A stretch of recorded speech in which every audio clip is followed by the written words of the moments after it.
শহীদ দ্বিজেন ভূঞা উচ্চ ইংৰাজী বিদ্যালয় বৰ্তমান উচ্চতৰ মাধ্যমিক বিদ্যালয়।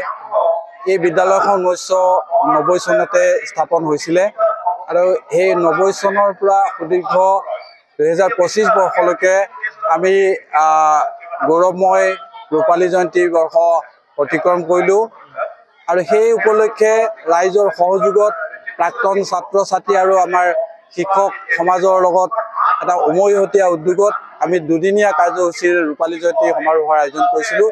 যোৱাকালি সফলতাৰে কাৰ্যসূচী সম্পন্ন হোৱাৰ পিছত আজি ৰাতিপুৱাৰ ভাগত বৰ্ণাঢ্য সাংস্কৃতিক শোভাযাত্ৰা আমি আয়োজন কৰিছিলোঁ আৰু এই শোভাযাত্ৰাত বিদ্যালয়ৰ ছাত্ৰ ছাত্ৰীৰ লগতে অঞ্চলটোৰ বিভিন্ন জনগোষ্ঠীয় নৃত্যৰ 12টি দলে 14টি দলে অংশগ্ৰহণ কৰিছিলে আৰু তাৰ পিছতে আমাৰ মুকলি সভা, এই মুকলি সভাত অঞ্চলটোৰ মহাবিদ্যালয়সমূহৰ উচ্চতৰ মাধ্যমিক বিদ্যালয়সমূহৰ অধ্যক্ষ আৰু অঞ্চলটোৰ শিক্ষানুষ্ঠানসমূহৰ মুৰব্বীসকল আহিছে আৰু বিশেষকৈ এই সভাখনত তেজপুৰ কেন্দ্ৰীয় বিশ্ববিদ্যালয়ৰ অধ্যাপিকা তথা এগৰাকী বিশিষ্ট গল্পকাৰ ঔপন্যাসিক ডক্টৰ মৌচুমী কন্দলী আহি অংশগ্ৰহণ কৰিলে। আমি কৃতাৰ্থ হৈছোঁ।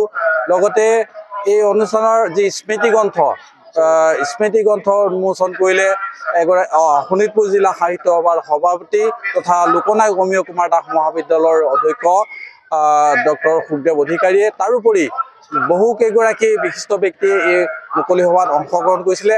আমি তেওঁলোকৰ যি উপস্থিতি বা তেওঁলোকৰ এই পদধূলাই আমাৰ বিদ্যালয়খনৰ গৌৰৱময় যাত্ৰা এটা অংশীদাৰ হ'ব বুলি ভাবিছোঁ আৰু আমি আশা ৰাখিছোঁ এই ৰূপালী জয়ন্তী বৰ্ষৰ সমাৰোহে আমাৰ বিদ্যালয়খনৰ উত্তৰণৰ ক্ষেত্ৰত আৰু অধিক আগবঢ়াই নিব।